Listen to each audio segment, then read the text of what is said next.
Alright, so for years we've been hearing about this mysterious foldable iPhone, leaks, patents, concepts, and honestly, most of us just stopped believing it. But now it actually looks real. And not just real, this might be the biggest shakeup to the iPhone since, well, ever. Because this isn't Apple dipping its toes in. If the leaks are accurate, they're going all in. We're talking a full-on book-style fold, not a flip phone. Open it up, and instead of just a bigger phone, you're basically holding something closer to an iPad mini. A proper 4:3 aspect ratio, wide layout, and a screen that transforms how you'd actually use the device. Closed, it's around 5.5 inches, so still usable with one hand. But unfold it, and you're looking at roughly 7.8 inches of display. That's tablet territory. And the crazy part? Apple didn't just pick this design randomly. They reportedly tested multiple styles, including clamshells, and still landed here, which tells you they think this is the form factor. Now let's talk about the thing that's ruined almost every foldable so far, that crease. Apparently Apple hated it so much, they just decided to get rid of it. No joke. The latest leaks say the crease is nearly invisible, like under 0.15 millimeters deep. That's shallow enough that you're barely going to see it.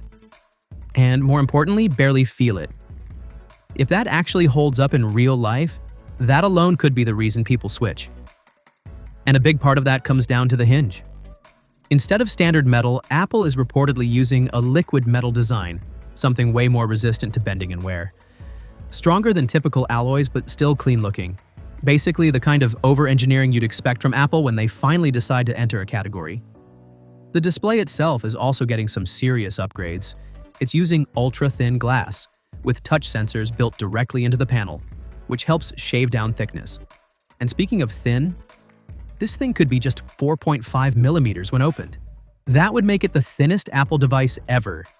Even thinner than the iPad Pro, which sounds insane for something that literally folds in half. But of course, to get there, compromises had to happen. Camera system scaled back. You're getting a main and an ultra-wide, both solid, both 48 megapixels, but no telephoto lens this time. Face ID, also gone. There's just not enough space for the full sensor system, so Apple's bringing back Touch ID in the power button, kind of like the iPads. You'll still get selfie cameras on both displays, though. And the inner one might even jump to 24 megapixels, which would actually be a first. Under the hood, this is where things get very Apple. The A20 chip, built on a 2-nanometer process, is expected to be faster and more efficient, obviously, but the interesting bit is how it's packaged. Apple might integrate RAM directly onto the chip itself, which means faster communication, better thermals, and overall smoother performance, especially important in a device this thin. You're looking at around 12 gigabytes of RAM, a next-gen 5G modem, and a battery somewhere between 5,400 and 5,800 mAh. That's massive for an iPhone. And yes, no SIM slot. Fully eSIM.